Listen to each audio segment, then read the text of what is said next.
Bharatiya Bhasha Pustak Scheme. We propose to implement a Bharatiya Bhasha Pustak scheme to provide digital form Indian language books for schools and for higher education. This aims to help students understand their subjects better and in their language. National Centers of Excellence for Skilling.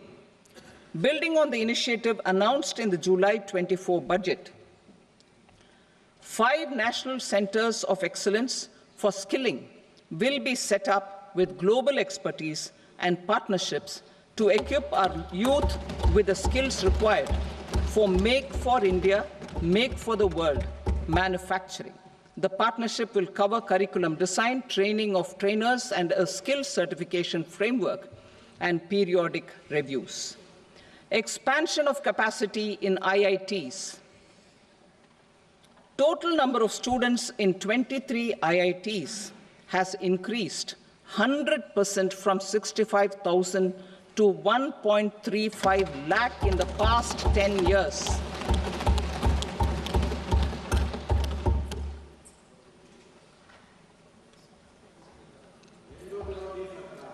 Additional infrastructure will be created in the 5 IITs started after 2014 to facilitate education for 6,500 more students.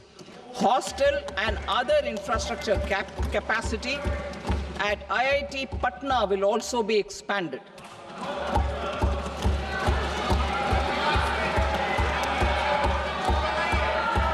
Center of Excellence.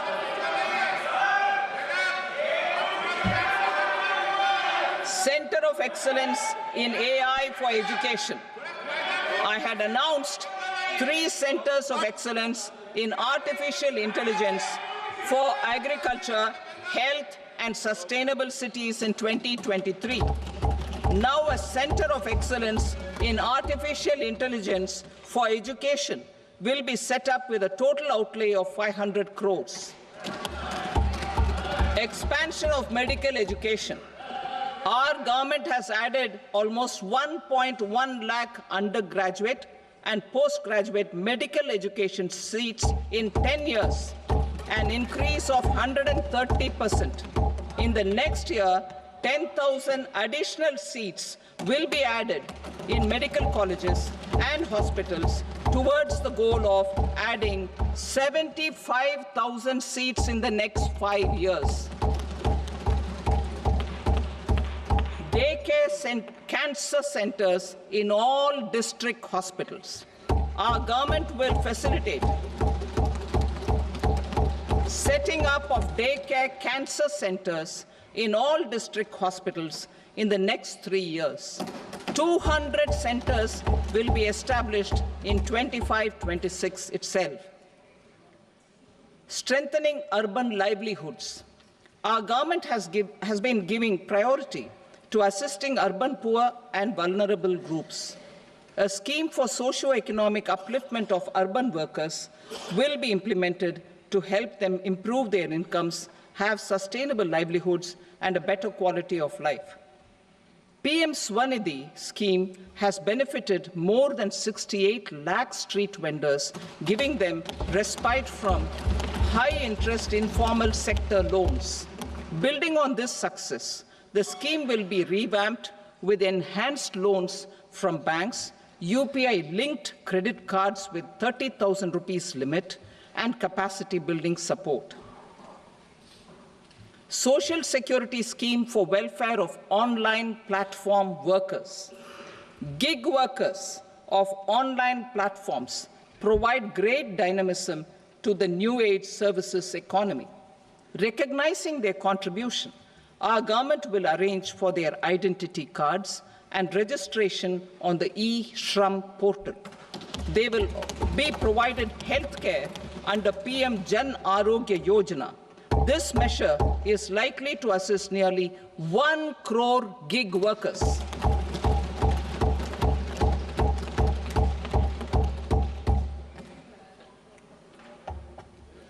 Investing in the economy. Public-private partnership in infrastructure. Each infrastructure-related ministry will come up with a 3-year pipeline of projects that can be implemented in PPP mode. States will also be encouraged to do so and can seek support from the India Infrastructure Project Development Fund, which is a scheme to prepare PPP proposals. Support to states for infrastructure. An outlay of 1.5 lakh crore is proposed for the 50-year interest-free loans to states for capital expenditure and incentives for reforms. Building on the success of the first asset monetization plan announced in 2021, the second plan for 2025 to 30 will be launched to plow back capital of 10 lakh crore in new projects. Regulatory and fiscal measures will be fine-tuned to support the plan. Jal Jeevan Mission. Since 2019, 15 crore households representing 80% of India's rural population have been provided access to portable tap water connections. To achieve 100% coverage, I am pleased to announce the extension of this mission until 2028 with an enhanced total outlay. The mission's focus will be on the quality of infrastructure and O&M of rural piped water supply schemes through Jan Bhagidari. A separate MOU or separate MOUs will be signed with the states and union territories to ensure sustainability and citizen-centric water services delivery. Urban sector reforms. Building on the July budget proposals, urban sector reforms related to governance, municipal services, urban land and planning will be incentivized. Urban Challenge Fund. The government will set up an urban challenge fund of 1 lakh crore rupees to implement the proposals for cities as growth hubs, creative redevelopment of cities, and for water and sanitation purposes announced in the July budget. This fund will finance up to 25% of the cost of bankable projects, with a stipulation that at least 50% of the cost is funded from bonds, bank loans, and PPPs. An allocation of 10,000 crore is proposed in 2025-26. Power sector reforms. We will incentivize electricity distribution reforms and augmentation of intra-state transmission capacity by states. This will improve financial health and capacity of electricity companies. Additional borrowing of 0.5% of GSDP will be allowed to states contingent on these reforms.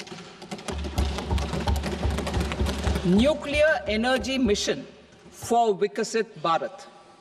Development of at least 100 gigawatt of nuclear energy by 2047 is essential for our energy transition efforts. For an active partnership with the private sector towards this goal, amendments to the Atomic Energy Act and the Civil Liability for Nuclear Damage Act will be taken up.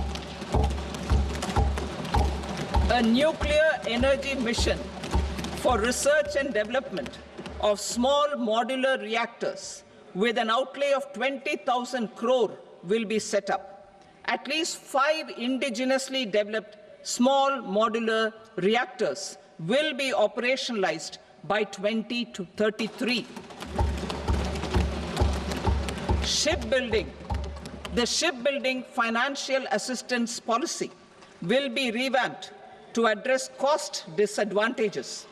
This will also include credit notes for shipbreaking in Indian yards to promote the circular economy.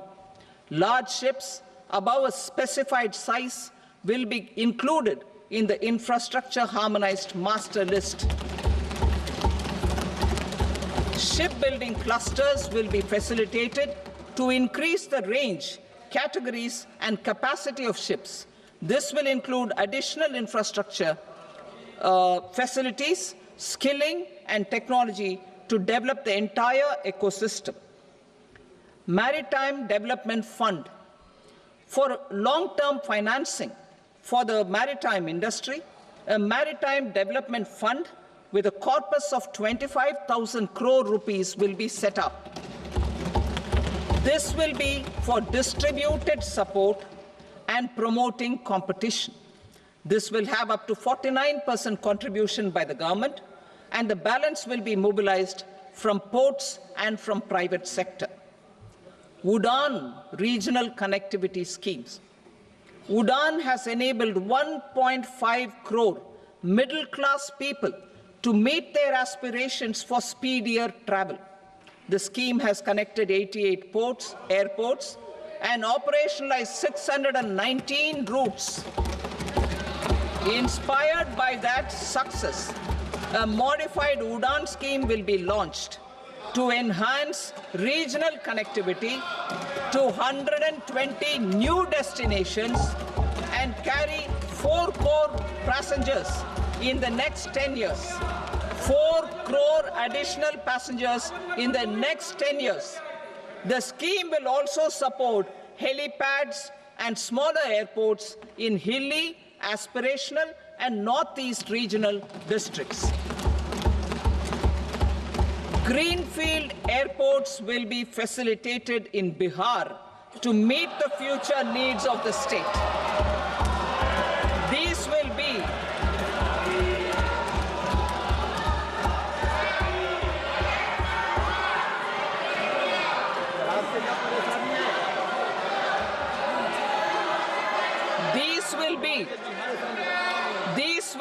in addition to the expansion of the capacity of Patna Airport and a brownfield airport in Beta. Western Kosi Canal project in Mithilanchal. Financial support will be provided for the Western Kosi Canal ERM project, benefiting a large number of farmers, cultivating over 50,000 hectares of land in the Mithilanchal region of Bihar.